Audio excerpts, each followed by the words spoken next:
ಅದಾದ್ಮೇಲೆ 4-5 ವರ್ಷ ಆಗೋದಿಲ್ಲ. ಅದಾದ್ಮೇಲೆ ಏನು ಮಾಡ್ತಾರೆ ಸರ್, ಸರ್ಕಾರ 2016ರಲ್ಲಿ ಕೊಡ್ತಾರೆ ಸರ್ ಜಾಗ ಅಲ್ಲಿ ಮೈಸೂರಲ್ಲಿ 5 ಎಕರೆ ಕೊಡ್ತಾರೆ ಸರ್ ಅಲ್ಲಿ.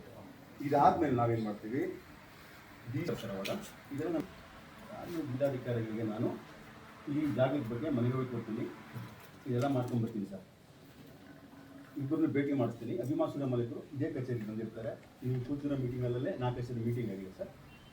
ವಿ ಶಂಕರ್ 10 ಗುಂಟೆ ದಾನವ ಕೊಡೋಂಗೆ ನೋಡಪ್ಪ, ಅದೇನು ಮಾಡ್ಕೋ, ನಿಮ್ಮ ಕೈ 2 ಎಕರೆ ಕೊಡೋಕ್ಕಾಗಿಲ್ಲ, ಅಭಿಮಾನಿಗಳವರಿಗೆ ಸಂಸ್ಕಾರ ಆಗಿದ್ದಾರೆ. ಅವ್ರು 10 ಗುಂಟೆ ಬರ್ಕೊಡ್ತಾರೆ ಸರ್. ಇದು ಬರ್ಕೊಟ್ಟಿದ್ದಾರೆ ಸರ್. ಅವರು ಜಿಲ್ಲಾಧಿಕಾರಿಗಳಿಗೆ ಅಭಿಮಾನಿಗಳಿಗೆ ನಾವು ಉಚಿತವಾಗಿ ಕೊಡ್ತಾ ಇದ್ದೀವಿ ದಾನವಾಗಿ ಅಂತ ಸರ್. ಇದಾದ್ಮೇಲೆ ಸರ್ ವಿಷ್ಣುವರ್ಧನ ಪ್ರತಿಷ್ಠಾನ ಕಳಿಸ್ತಾರೆ ವಿಭಾಗಾಧಿಕಾರಿಗಳು.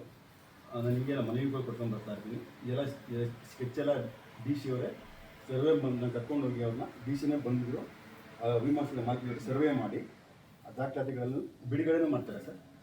ನಾವು ಕಾರ್ಯಕ್ರಮಗಳು ಮಾಡ್ಕೊಂಡು ಬರ್ತಾ ಇರ್ತೀವಿ ಸರ್. ಈಗ ಚೆಕ್ ಬಂದಿ ಎಲ್ಲ ಆಗಿದೆ, ಕಾರ್ಯಕ್ರಮ ನಾವು ಮಾಡ್ಕೊಂಡು ಬರ್ತಾ ಇದ್ದೀವಿ ಸರ್. ಇಲ್ಲಿವರೆಗೂ ಏನು ತೊಂದರೆ ಇಲ್ಲ ಸರ್, ಮಾಡ್ಕೊಂಡು ಬರ್ತಾ ಇದ್ದೀವಿ ಸರ್. 2017ರಿಂದ ಮಾಡ್ಕೊಂಡು ಬರ್ತಾ ಇದ್ವಿ. ತೊಂದರೆ ಕೊಡೋಕ್ಕೆ ಸ್ಟಾರ್ಟ್ ಮಾಡಿದ್ಮೇಲೆ 2028ರಿಂದ ಈ ನಾನು 10 ಗುಂಟೆ ದಾಖಲೆಗಳನ್ನ ಡಿ ಸಿ ಅವ್ರಿಗೆ ಕೊಟ್ಟು ಅವಾಗಿಂದ ಡಿ ಸಿ ಅವ್ರು ಪರ್ಮಿಷನ್ ನಮ್ಗೆ ಕೊಡ್ತಾ ಇದ್ರು ಸರ್ ಕಾರ್ಯಕ್ರಮ ಮಾಡ್ಕೊಂಡು ಬರೋಕ್ಕೆ ಸರ್.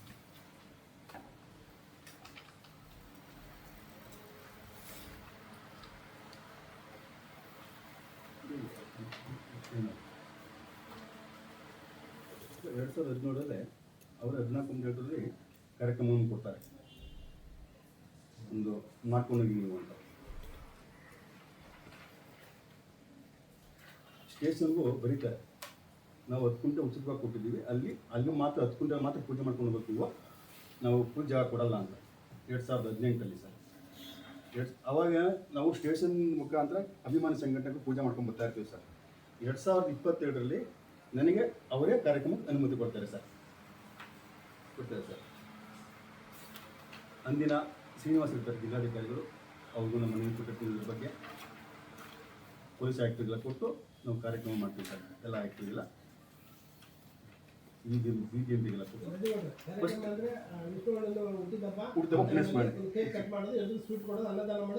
ಹೌದು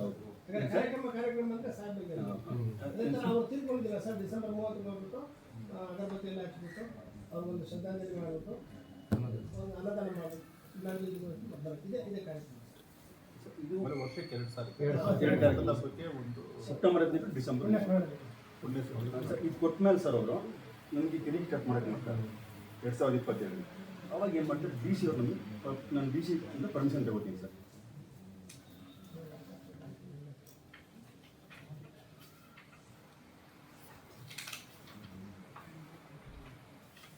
ಜಿಲ್ಲಾಧಿಕಾರಿಗಳು ನಮಗೆ ಪರ್ಮಿಷನ್ ಕೊಡ್ತಾರೆ ಸರ್. ಸೆಪ್ಟೆಂಬರ್ 15 ಕೊಟ್ಟರೆ 2022. ಅದೇ 2019, 12, 22ಕ್ಕೆ ಜಿಲ್ಲಾಧಿಕಾರಿಗಳು ನಮಗೆ ಪರ್ಮಿಷನ್ ಕೊಡ್ತಾರೆ. 10 ಗುಂಟೆ ಜಾಗದಲ್ಲಿ ನೀವು ಪೂಜೆ ಮಾಡ್ಕೊಂಡು ಹೋಗಿ ಅವ್ರು ಏನು ಬರ್ಕೊಟ್ಟಿದ್ದಾರೆ ಅಂತ. ಸತತವಾಗಿ 2024ವರೆಗೂ ನಮ್ಗೆ ಅನುಮತಿ ಕೊಡ್ತಾರೆ ಸರ್ ಜಿಲ್ಲಾಧಿಕಾರಿಗಳು. ಈ ಬಗ್ಗೆ ನಾನು ಅಂಡರ್ ಸೆಕ್ರೆಟರಿ ಎಲ್ಲರಿಗೂ ನಾವು ಮನೆ ಕೊಟ್ಕೊಂಡು ನಾವು ಕಾರ್ಯಕ್ರಮ ಮಾಡ್ಕೊಂಡು ಬರ್ತಾ ಇರ್ತೀವಿ ಸರ್. 2022, 23, 24 ಡಿ ಸಿ ಪರ್ಮಿಷನ್ ಕೊಟ್ಟು ನಾವು ಕಾರ್ಯಕ್ರಮ ಮಾಡ್ತೀವಿ ಸರ್. 2024 ಸೆಪ್ಟೆಂಬರ್ ತಿಂಗಳಲ್ಲಿ ನನ್ನ ಮೇಲೆ ಒಂದು ಸುಳ್ಳು ಆಪಾದನೆ ಕೇಸ್ ಹಾಕಿ ಸಿಟಿ ಸಿವಿಲ್ಗೆ ಹಾಕ್ತಾರೆ ಸರ್. ಕಾರ್ಯಕ್ರಮಕ್ಕೆ ತೊಂದರೆ ಕೊಡ್ತಾರೆ. ಡಿ ಸಿ ಪರ್ಮಿಷನ್ ಇತ್ತು, ನಾನು ಗಲಾಟೆ ಮಾಡ್ಕೊಳ್ಳಲ್ಲ ನನ್ನ ಜಾಗದಲ್ಲಿ. ಇದೆಲ್ಲ ಆದಮೇಲೆ ಸರ್ ಈಗ ಡಿಸೆಂಬರ್ ಪುಣ್ಯಸ್ಮರಣೆಗೂ ಕಾರ್ಯಕ್ರಮ ಗಡ್ಡಿ ಕೊಡ್ತಾರೆ. ನಮ್ಮ ಪದಾಧಿಕಾರಿಗಳು ಹೊಡಿತಾರೆ, ನಾವು ಪೊಲೀಸರಿಗೆ ಕಂಪ್ಲೇಂಟ್ ಕೊಡ್ತೀವಿ, ಅವುಗಳು ತೊಂದರೆ ಕೊಡ್ತಾರೆ. ಅವಾಗ ಹಿಂಗೆ ತೊಂದರೆ ಕೊಟ್ಕೊಂಡು ಬರ್ತಾ ಇರ್ತಾರೆ ಸರ್. ಏನು 2025 ನನ್ನ ಮೇಲೆ 4 ಕೇಸ್ ಹಾಕಿರ್ತಾನೆ ಸಿಟಿ ಸಿವಿಲ್ ಕೋರ್ಟಲ್ಲಿ. ಪೊಲೀಸ್ನವ್ರು ಹೇಳ್ತಾರೆ ನೀವು ಸಿಟಿ ಸಿವಿಲ್ ಕೋರ್ಟಲ್ಲಿ ನಾವು ತೀರ್ಮಾನ ಮಾಡ್ಕೊತೀವಿ ಅಂತ ಕೋರ್ಟ್ಗೆ ಹೇಳ್ತಾರೆ. 2025 ಜನವರಿ 17ರಂದು ಹೈಕೋರ್ಟ್ಗೆ ಮೈಸೂರಲ್ಲಿ ಸ್ಮಾರಕ ಆಗಿದೆ ಸರ್, ನಿರ್ಮಾಣ ಆಗಿದೆ ಸರ್ಕಾರದಿಂದ. ನಮಗೆ ಅಲ್ಲಿ ಇಲಿಗಲ್ ಸ್ಟ್ರಕ್ಚರ್ ಇದೆ, ನಮಗೆ ದಮನಿಸ್ಟ್ ಮಾಡೋಕ್ಕೆ ಅವಕಾಶ ಮಾಡಿಕೊಡಿ ಅಂತ ಕೋರ್ಟ್ಗೆ ಹೇಳ್ತಾರೆ ಅಷ್ಟೇ. ನಮ್ಮ ಮೇಲೆ ಕೇಸ್ ಹಾಕಿರೋದು ಸಿಟಿ ಸಿವಿಲ್ ಕೋರ್ಟಲ್ಲಿ ಮ್ಯಾಜಿಸ್ಟ್ರೇಟ್ ಕೋರ್ಟಲ್ಲಿ ಯಾವುದೂ ತಿಳಿಸಲ್ಲ ಕೋರ್ಟ್ಗೆ. ಜಿಲ್ಲಾಧಿಕಾರಿಗಳನ್ನ ಪಾರ್ಟಿ ಮಾಡಲ್ಲ. ನಮಗೆ PI ಇದೆ ಸರ್, ನಾವು PI ಎಲ್ಲೂ ಮತ್ತೆ ಕೋರ್ಟ್ ನಾವು ಹಾಕೊಂಡಿದ್ದೀವಿ ಸರ್. ಒಂದೇ ನಿಮಿಷ ಒಂದು ಹೇಳ್ಬಿಡ್ತೀನಿ, ಒಂದು ನಿಮಿಷ ಇರ್ರಿ, ಕೋರ್ಟ್ ಹೇಳ್ಬೇಕು ನೋಡಿ ಸರ್. 4524 ಸರ್ ಕೇಸ್ ನಡೀತಾರೆ ಸರ್ಕಾರ ನಿಮ್ಮ ನಡುವೆ.